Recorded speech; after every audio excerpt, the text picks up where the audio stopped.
Ndabaramukije abandi ndabahaye mwiriwe bivanye n'aho muherereye, n'iteka n'umunezero ntangere byo gusubira kubana namwe mwe banywanyi mukurikira iyi mboneshakure yacu ari nayo yanyu Shiramatsiko TV, ni imboneshakure imwe rudende dushikiriza inkuru n'ibiganiro utaronka ahandi. Uyu ni umwanya w'amakuru agezweko ari kuvugwa ngaha mu gihugu c'u Burundi, aho ino mboneshakure yacu ibashikiriza amakuru yibanze cane cane kwaba ari kuvugwa agateka k'azina muntu, aba ari kuvugwa mu cibano, aba ari kuvugwa mu butungane, aba ari kuvugwa muri politike ndetse n'andi yose mutamenye muba mwaranyegejwe turatohoza amaze tukabashikiriza ido n'ido.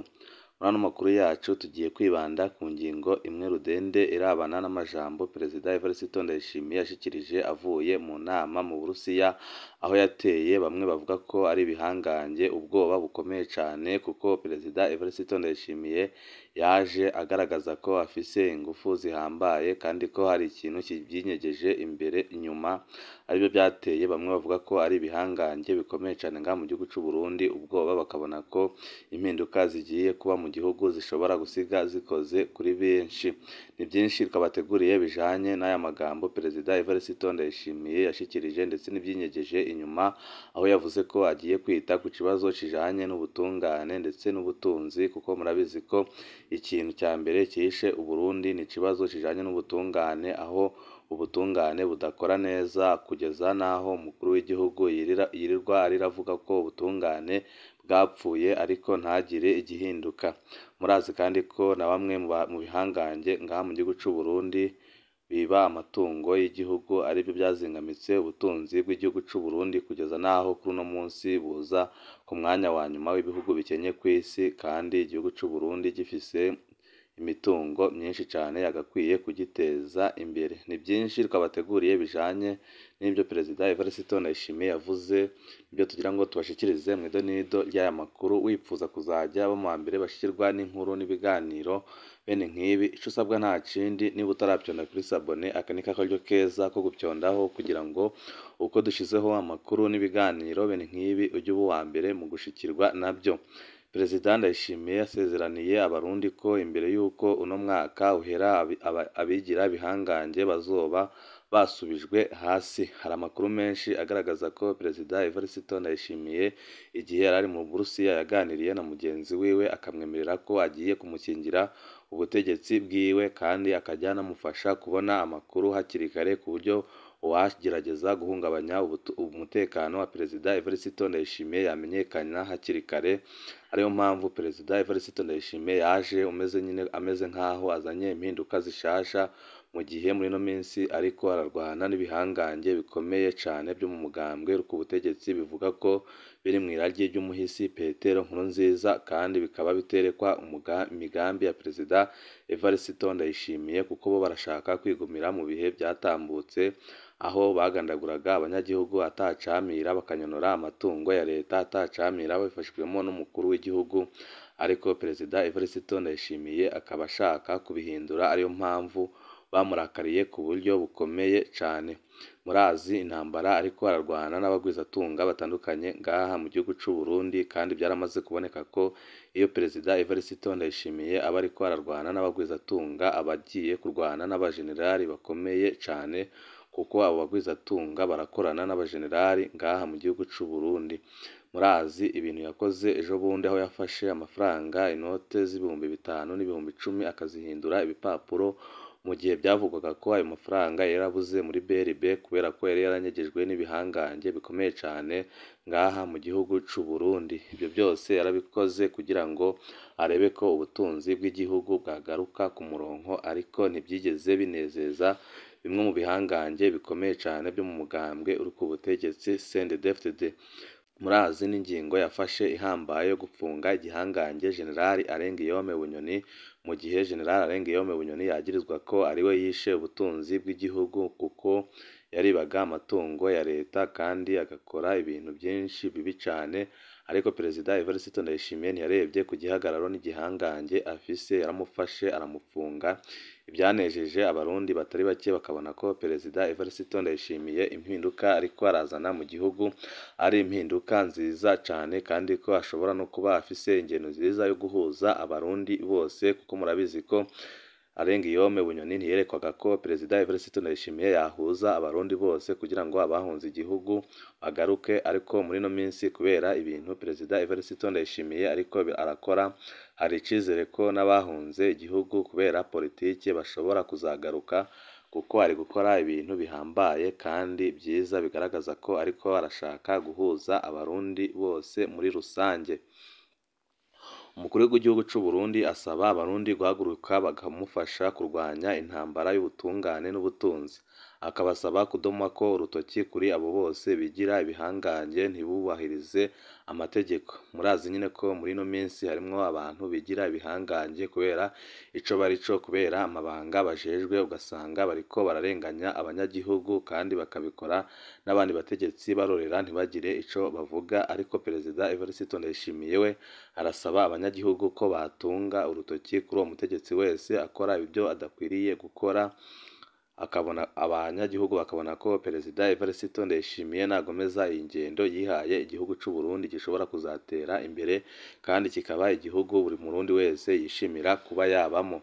Perezida Ndayishimiye abitangaje kuri uyu wa gatatu igihe yagaruka avuye mu rugendo yahoramwa mu bihugu by'Uburusiya n'Ubushinwa. Perezida Evariste Ndayishimiye yagiye mu rugendo mu bihugu by'Uburusiya ndetse n'Ubushinwa, ariko benshi babikurikiraniye hafi kubera ijambo yashikirije imbere ya Vladimir Putin. Birumvikana neza ko Perezida Evariste Ndayishimiye yari agiye gusaba ubufasha bujanye n'uko Perezida Putin yamucungira umutekano kandi akajya amufasha kumenya amakuru y'abashaka kumutembagaza igihe cyose haba haruhirahiye kubikora.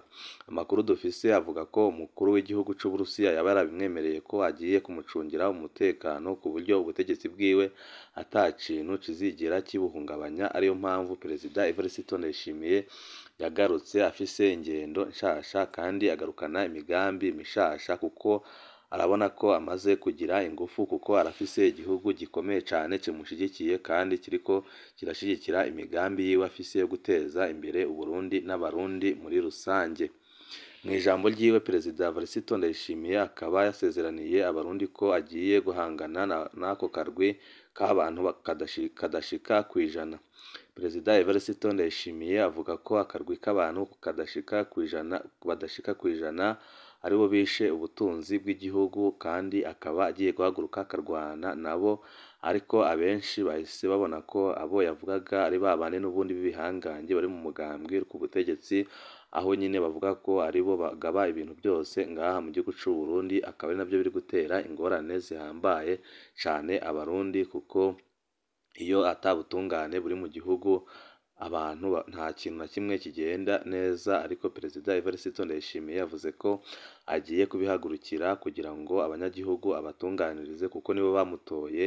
Arashaka gukora ico yabasezeranije ariko aritoza, agasaba abarundi kumufasha kugira igenekerezo rya mbere 2024 rizoshike atawucigira igihangange, akemeza ko igihugu kigize iyindi sura muri iyo ntambara mu bijanye n'ubutunzi n'ubutungane. Ariko ababirabira hafi bagasaba Perezida Evariste Ndayishimiye ko yakwiyubara cyane, kuko muri ino minsi arafise abanzi benshi cyane kandi nta n'uwo kwizera Perezida Evariste Ndayishimiye agifite, mu gihe muri ino minsi biboneka ko bamwe mu bategetsi bakomeye cyane kandi banahambaye mu mugambwe ku butegetsi bamufisiye agashavu gakomeye cyane, uhereye ku munyamabanga mukuru w'umugambwe ku butegetsi Reveriyano Ndikuriye, aho yavuze ko umuntu wese azahirahira agashaka kugira ikintu ahindura akirengagiza amaraso y'abana b'abarundi yamenetse kugira ngo bashike ku butegetsi, atitaye kuwo ari we wese azabigenderamo. Ariko abenshi bakabona ko atawundi yavugaga uretse Perezida Evariste Ndayishimiye, kuko muri ino minsi niwe uriko arahindura ibintu bitandukanye ngaha mu gihugu cy'u Burundi, kandi bikanaboneka ko imigambi umugambwe ku butegetsi CNDD-FDD wari ufise yo gucenyiza abanyagihugu ari kugenda awisokororamo, ahubwo agashaka gukorera abanyagihugu bose atarebeye ku bari mu mugambwe runaka.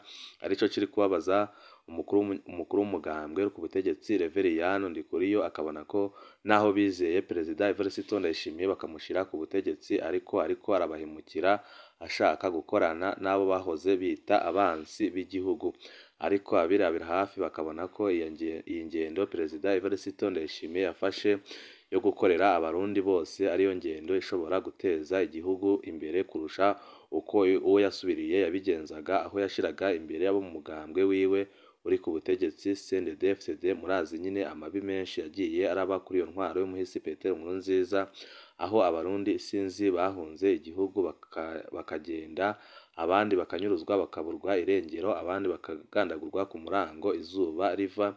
Aribyo byababaje Perezida Evariste Ndayishimiye akabona ko atagomba gukora nk'ibyo umuhisi Petero Nkurunziza yakoze.